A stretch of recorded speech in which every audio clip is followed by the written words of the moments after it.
warahmatullahi wabarakatuh.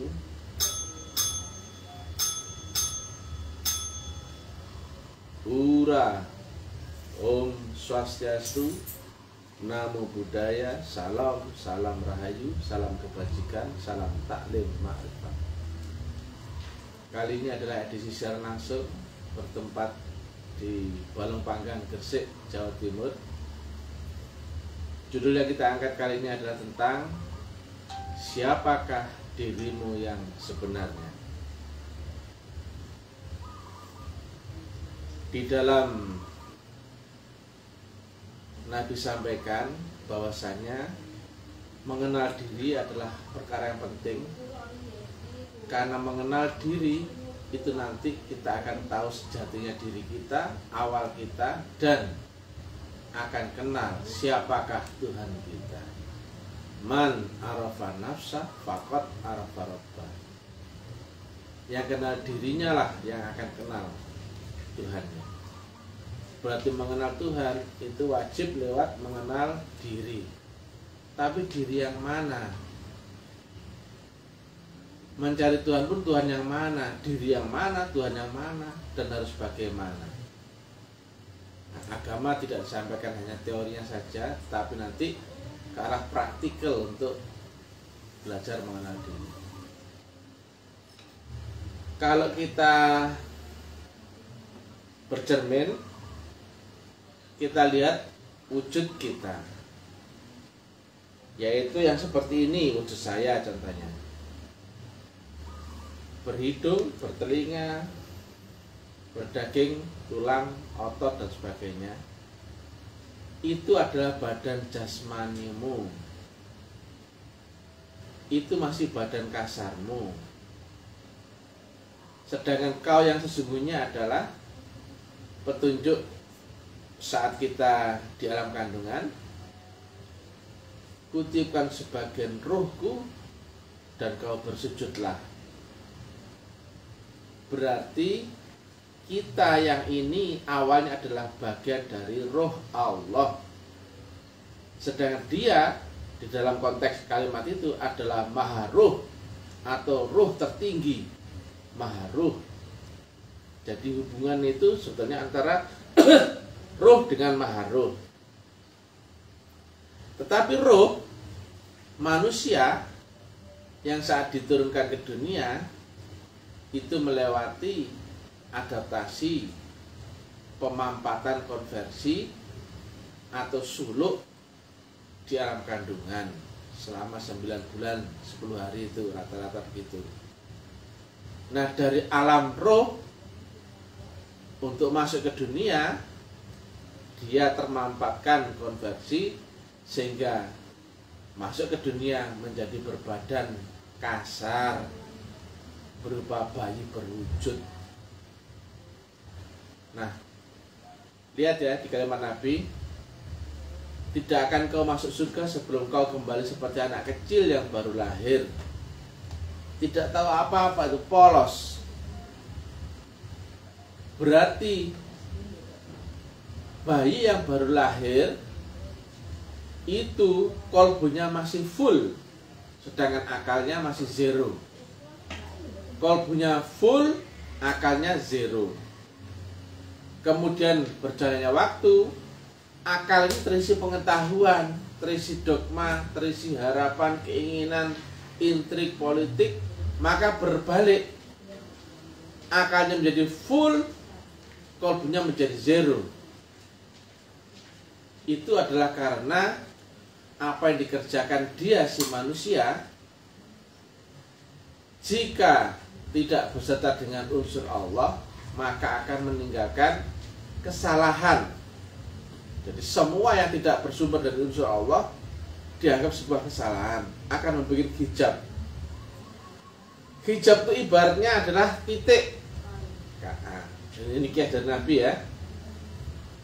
Tetapi jika hijabmu itu demikian banyaknya, maka kolbumu itu akan tertutup hijab. Saking banyaknya titik, maka kolbumu akan tertutup hijab dan engkau tidak ada lagi hubungan dengan Allah Ta'ala. Nah, kalau sudah demikian, manusia itu harus membersihkan dirinya lewat proses pembersihan kolbunya atau tazkiyatun nafs. Yang kata Nabi, segala sesuatu ada obat pembersihnya, dan obat pembersih kolbumu adalah zikir. Zikir ini adalah membersihkan, ya, bukan mengisi dengan harapan keinginan untuk ini, untuk itu, untuk macam-macam. Amakan ini berapa, 10.000, nanti kau punya pukulan jarak jauh. Itu malah nyampah, itu malah membuat hijab yang makin rusak kolbumu. Amakan ini sambil begini, puasa begini, nanti kamu akan dapat rezeki. Ini dapat keramat, bisa kasah, bisa ngobati orang, bisa datangkan uang goib dan sebagainya itu, atau ilmu-ilmu instan, karomah dan sebagainya itu nyampah di dalam diri manusia. Makin terhijab, makin jatuh pula. Enggak sekedar terhijab, tapi jatuh dimensinya ke dimensi yang lebih rendah daripada manusia. Yang ini, misalkan ya, ini sonor, gelombang akal manusia di sini. Nah, karena ada banyak keinginan yang dikontrol oleh infrasadar, maka dia turun gelombangnya. Enggak makin naik ke ultrasadar, tapi makin turun ke di bawah alam sadar manusia. Nah, manusia yang telah terlahirkan ke dunia, maka dia kena undang-undang dunia. Undang-undang dunia itu apa? 5 indera atau panca indera, yang terlihat, cium, raba, dengar, dan rasakan. Nah, di dalam diri manusia itu ada 2 alat kontrol. Satu, alat membaca gelombang, itu yang untuk dunia namanya akal ya. Dan satunya lagi alat membaca virtual, berinteraksi dengan alam sekitarmu, yaitu panca indera tadi. Jadi ini adalah alat membaca yang internalnya, dan ini alat membaca eksternalnya.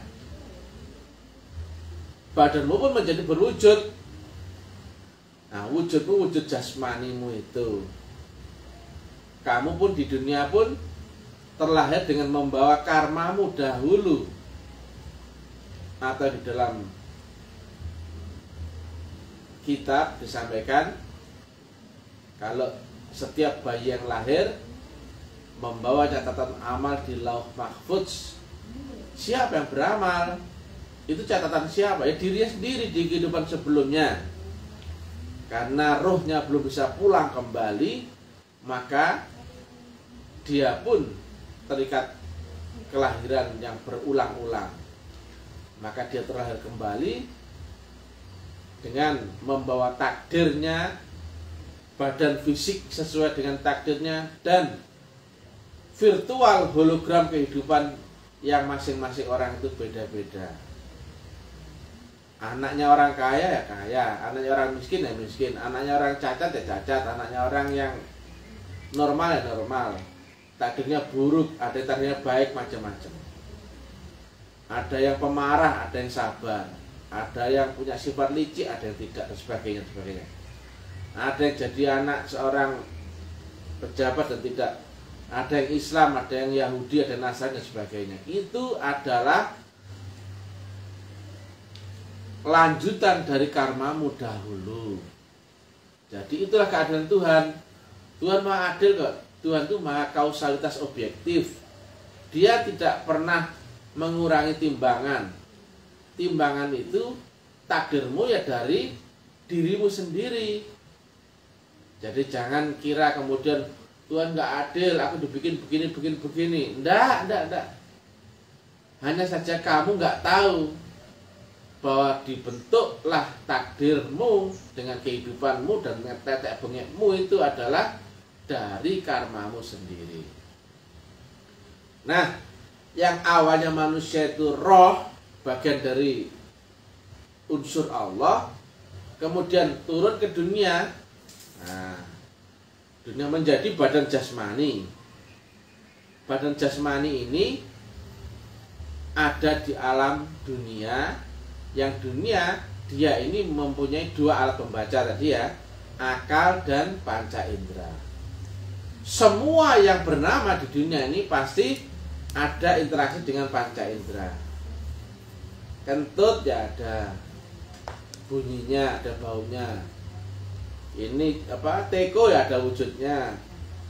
Ada pula dirasakan kipas angin itu kalau muter. Kemudian ada yang dilihat, ada yang didengar, dan ada yang disentuh dan sebagainya. Nah, manusia banyak terjebak di dunia, dikiranya itulah alamnya dia. Dikira manusia itu abadi di dunia ini, dikira itulah kehidupan total dan seluruhnya. Tidak. Dunia itu hanya sebatas akal, ya tadi kan ya. Dunia itu hanya sebatas akal dan panca inderamu saja. Hilang akal sadarmu, hilang seluruhnya. Kau punya anak istri, kau punya pekerjaan, kau punya barang ini, barang itu, kau punya kehidupan ini itu. Begitu tidur lenyap. Ya. Duniamu lenyap ketika kamu tidur, apalagi pingsan, apalagi mati. Dunia itu baharu, dunia itu dibikin ada dan nanti pun akan lenyap kembali. Sedangkan Allah Maha Qadim. Hubungan kita dan Allah tidak bisa lewat akalmu. Akalmu relatif malah bisa berhampiran atau menjangkau Allah yang Maha Qadim, Maha Mutlak. Enggak mungkin. Dari awal tadi mukadimah, hubunganmu dengan Allah adalah antara roh dengan maha roh. Roh dengan maha roh atau roh tertinggi. Di tengah-tengah ini mesti ada guru roh yang bisa menghantarkanmu sampai ke hadirat maha roh atau Allah Subhanahu wa ta'ala. Ya. Antara roh dengan maha roh, di tengah-tengahnya ada maha roh. Dan kau bukan roh saat ini. Kita di dunia, nah, kalau nggak punya tekniknya, itu nggak bisa menembus roh. Karena roh itu adalah alam keabadian, adanya di akhirat. Nah, akhirat itu di atasnya dunia, atau roh ada di atasnya akal dan panca inderamu. Sedangkan manusia normal nggak mungkin bisa melewati akal dan panca inderanya. Ketika akal dan panca inderanya terhenti lumpuh, tidur atau pingsan atau mati, ini nggak bisa lanjut ke sini, masuk ke dimensi rohnya. Maka itulah engkau mesti lewat baiat, yaitu kau terizinkan, terupgrade, dibebaskan penjaramu dari penjara jasmanimu, dibebaskan dari akalmu, dan dibebaskan dari panca inderamu. Barulah kau bisa masuk ke dimensi roh. Tanpa itu tidak mungkin. Dan itu harus lewat guru yang betul-betul guru roh, guru rohani. Setiap melewati batas ambang portal itu pasti lewat kematian dan kelahiran. Jadi dari alam kandungan ke dunia pun lewat kelahiran.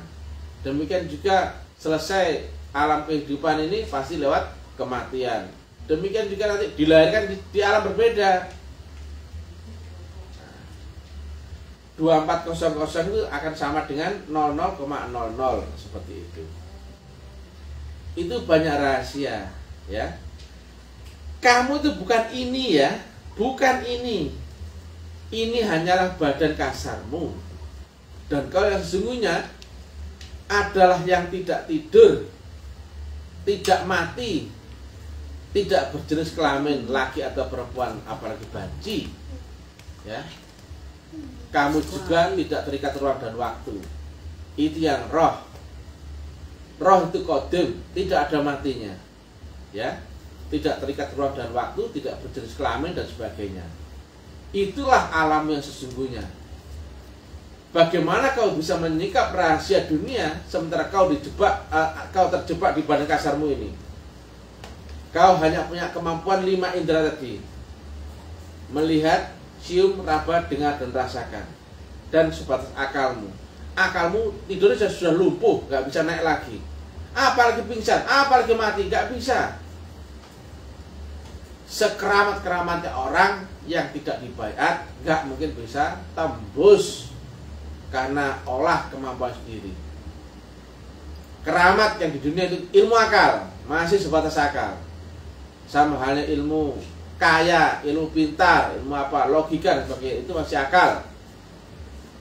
Ujungnya orang keramat pasti mati, ujungnya orang kaya dan pintar juga pasti mati. Sedangkan hubunganmu dengan Allah Ta'ala yang tadi ya, hanya bisa antara roh dengan maha roh. Selama kau tidak bisa menembus alam roh, akhirat cuma fiktif yang gak pernah bisa kau buktikan. Itu akhiratnya. Sedangkan Allah menyebut dirinya Maliki Yaumiddin, aku raja di langit akhirat tertinggi. Loh, masuk akhirat saja nggak bisa, apalagi kau mau menuju ujungnya akhirat. Maka seluruh ibadahmu yang kau kerjakan di dunia, yang memakai badan kasarmu, yang memakai akal dan panca inderamu, semuanya hanya berakhir di dunia jika tidak kau praktekkan ibadah di dimensi roh. Ibadah jasmani hanya dapat dunia, sedangkan ibadahnya rohani nanti lewat akhirat, menembus akhirat, berpeluang bisa sampai ke Allah Ta'ala. Jadi ya, dari uraian tadi ya, ini Allah Ta'ala di ujung maha roh tertinggi, di bawahnya ini ada guru rohani, ya, alamnya berlapis-lapis. Di sini baru kemudian rohmu, baru kemudian di sini kemudian jasmanimu atau dunia. Ya, saya ulang ya. Tombol oranye ini adalah Allah Ta'ala. Nah, ini adalah badan jasmanimu, ya. Hitam ini badan jasmanimu, alamnya dunia. Ini sudah akhirat, ya. Ini ujung langit akhirat tertinggi, atau ars, atau kerajaan Allah, atau alam robbani, ya. Ini duniamu. Nah, yang masuk ke duniamu ini adalah badan kasarmu.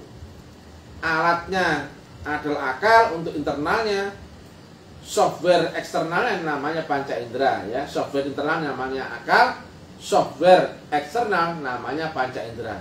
Ini adalah alam roh. Nah, kamu mesti di sini baru memulai. Dan itu hanya bisa ketika kau bertemu dengan guru rohani yang diantarkan, dibimbing, diajak ke sini nanti kamu. Barulah sampai kepada ujung langit akhir tertinggi, ujung rohani tertinggi, yaitu Allah sendiri.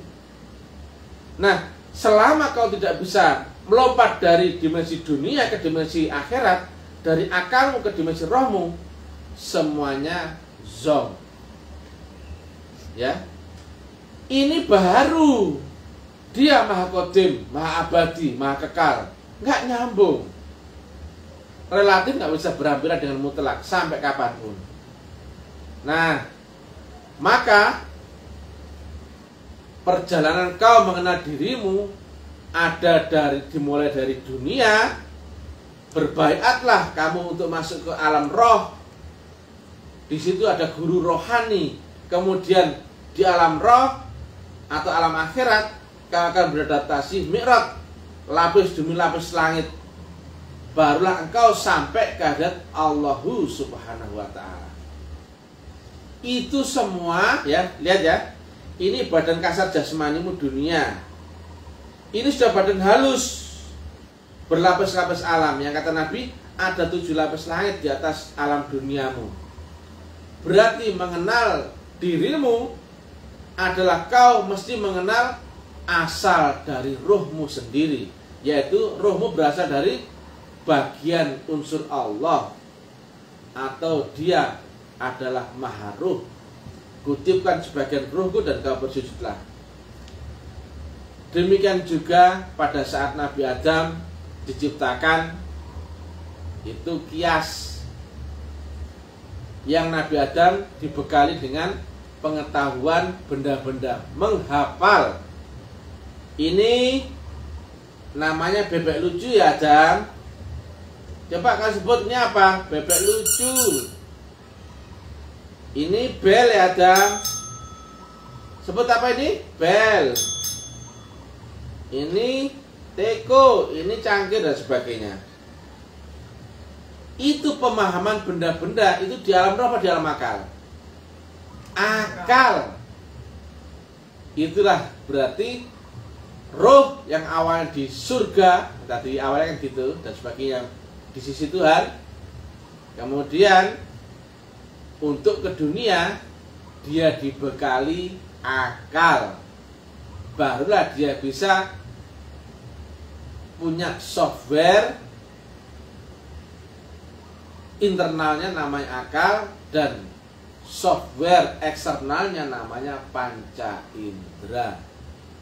Lihat di Asura 52, hal ini tetap ada semua. Dan demikianlah kamu wahyukan roh daripada ketetapanku, sebelumnya kau tidaklah mengerti apa itu kitab, apa itu iman, demikian kami jadikan nur. Ya, ada kitab, ada iman. Iman itu software internal, kitab itu software eksternal. Nah, jadi di setiap alam itu pasti ada dua software itu, software internal dan software eksternal. Nah, badan ini mau nanti kembali. Ini badan ini adalah badan kasarmu, adalah bungkusmu, kemasanmu, packagingmu. Nah, kalau beli rokok, kalau habis di rokok itu batangnya, masa bungkusnya kau makan? Ya enggak lah. Kau beli kaleng susu, habis susunya kau minum, masa kalengnya kau makan? Tidak. Sayang sekali banyak orang sekarang yang terjebak di dunia, dia lebih fokus ke kalengnya daripada susunya, lebih fokus bungkusnya daripada rokoknya. Itu sudah salah kaprah.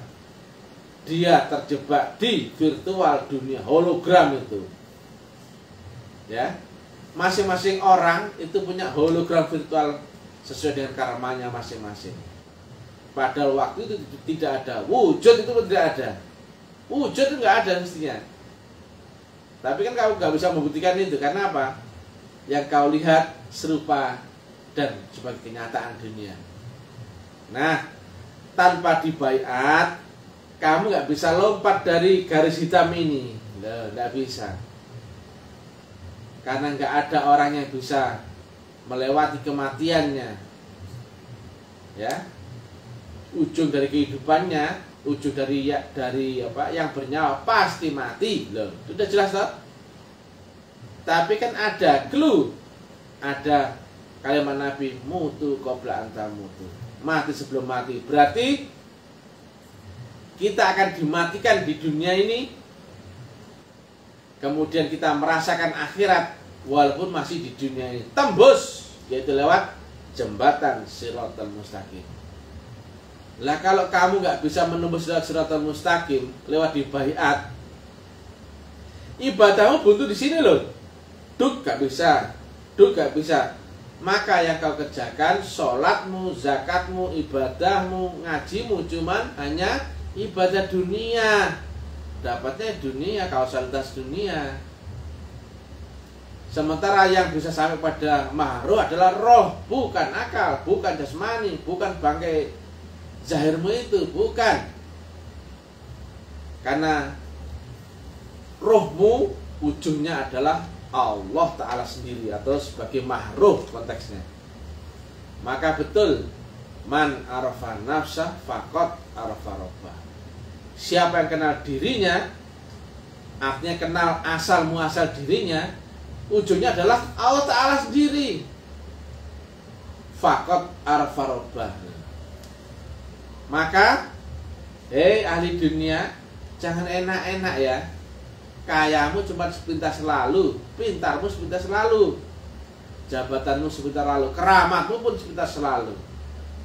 Kalau kau nggak bisa memulangkan rohmu pada Maha Roh,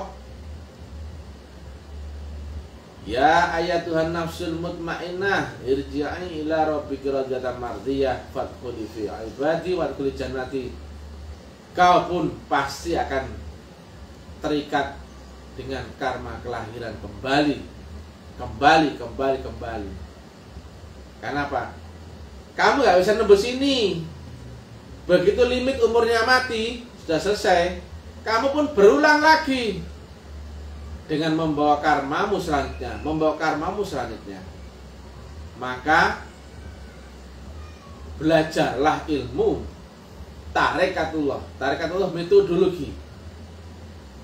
Tanpa itu kamu nggak akan bisa pulang, nggak akan bisa kenal Tuhan, nggak bisa sampai sini, nggak bisa sampai ke alam roh, nggak bisa sampai kepada maha roh. Nah, tarekatullah itu metodologi. Setelah metodologinya, yaitu kau dikenalkan dengan syarat rukunnya, kau dibaiat dulu, kemudian diajarkan kaifiat, tata caranya, sebagainya. Nah, lanjutan setelah itu, setelah rukun syaratnya, tekniknya, dan saluran gelombang sudah diberikan semua di metodologi, praktekmu lanjutkan adalah di sistem, yaitu hakikatullah. Kau adaptasi itu, mengepaskan frekuensi dan gelombangmu dengan gelombang gurumu, yaitu guru rohani. Ya, gurunya guru rohani, gurunya di sini, bukan di sini. Maka selama kau telah terizinkan ke sini, tapi kau nggak bisa mujahadah sampai ke sini, nggak ada guru rohani. Gurunya itu di sini ya, yang putih ya, bukan yang di hitam. Maka adaptasimu, kau harus mensinkronkan antara jasmani dan rohanimu. Selama kau masih ada di alam jasmani, rohanimu belum. Selama kau masih ada sangkut paut dengan SMP, maka kau belum SMA. Entah kau nyangkut di kelas 1 kek, entah kau nyangkut di kelas 2 SMP kek, entah kau nyangkut di kelas 3 SMP kek, berarti kau belum SMA.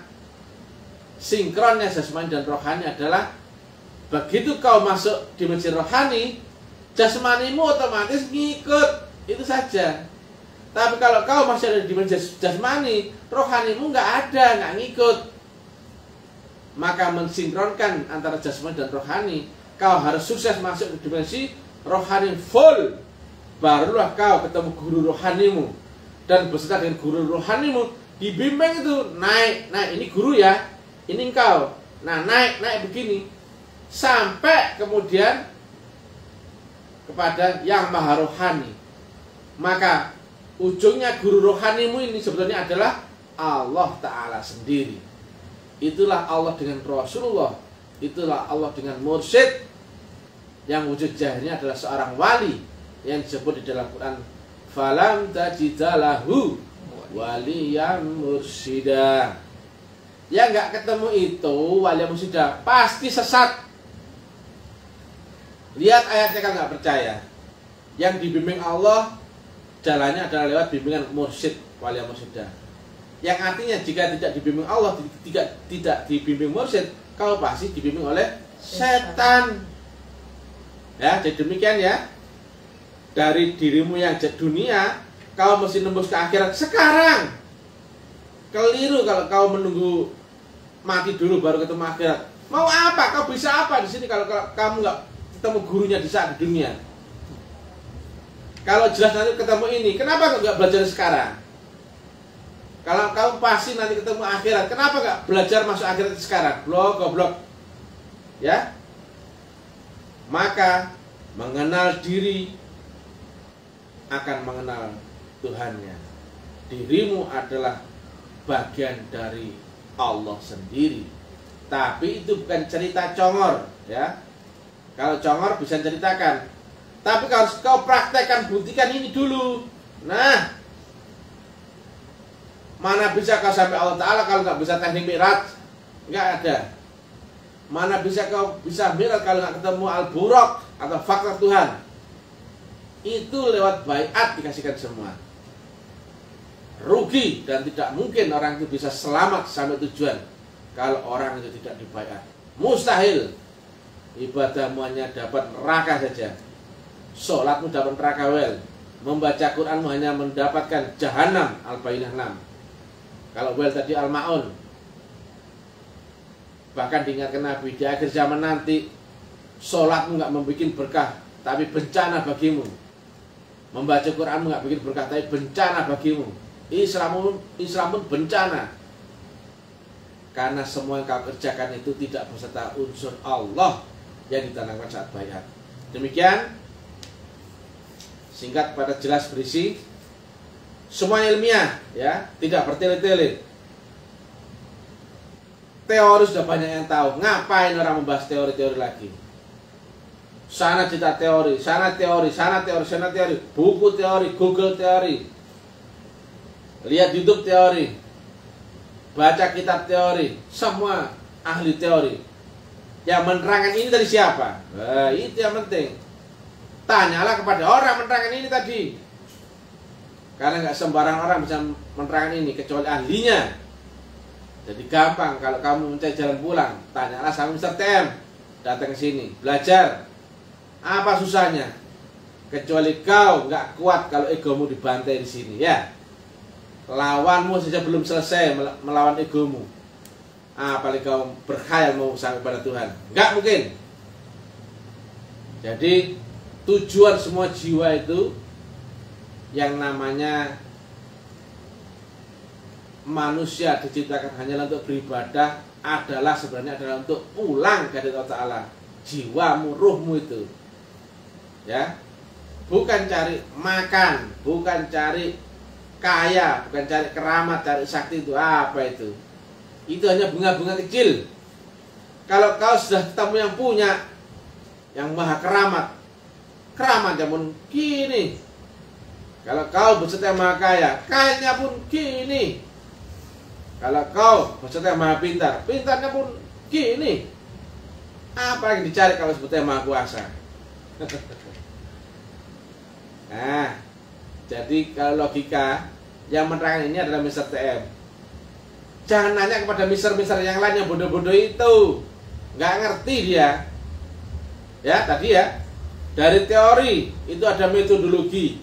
Setelah metodologi adalah sistem, barulah output. Orang cerita teori, punya nggak dia metodologi? Nggak punya, nggak ngerti, nggak paham. Apalagi yang sistem. Bagaimana? Ini kan baru aturan main dan sebagai tata cara, rukun syarat sebagainya. Ibaratnya orang mau ke Jakarta, SIM-nya dikasih, kendaraannya dikasih, jalurnya, map sudah dikasih, gurunya dikasih. Itu baru situ metodologi.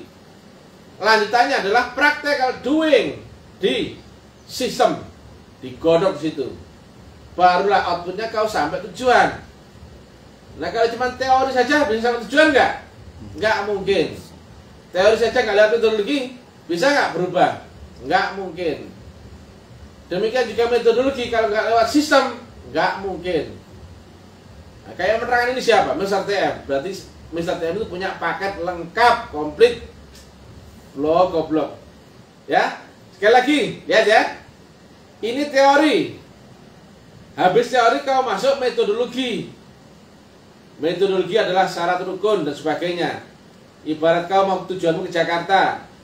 Di sini di metodologi ya, kau diberikan SIM atau izin, jalurnya, kendaraannya, guru guidernya dan sebagainya. Baru di situ dulu metodologi.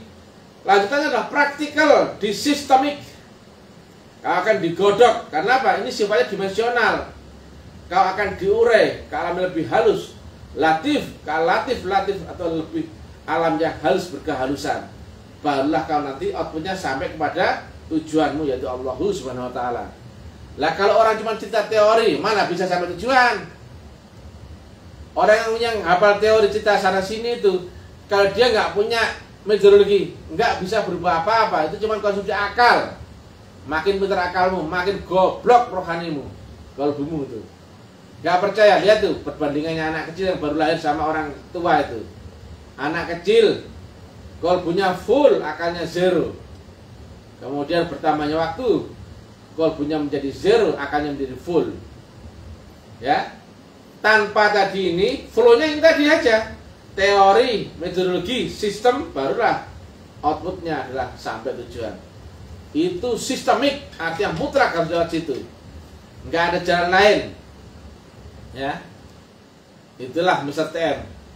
Di belakang Mr. TM itu ada paket lengkap komplit. Kalau nggak punya paket lengkap komplit, nggak punya linknya, nggak mungkin bisa cerita kayak gini. Karena ini nggak diterangkan orang, nggak ada cerita kayak gini. Maka Mr. TM itu nggak jiplak kalimat orang. Karena ini adalah buah praktikal atau pengalaman sendiri, kemudian yang diurai menjadi sebuah metodologi teknis, dan kemudian kita sampaikan kepada orang banyak agar orang itu tersadar bahwa ini cuma dogma, teori. Apapun yang disampaikan di alam akal yang tidak dibuktikan itu dogma. Akhirat dogma, Tuhan dogma, Rasulullah dogma, surga neraka dogma, alam kubur dogma, siratal mustaqim dogma, semua dogma. Loh, kapan kau buktikan akhirat? Kapan kau buktikan Tuhan? Surga neraka dan sebagainya.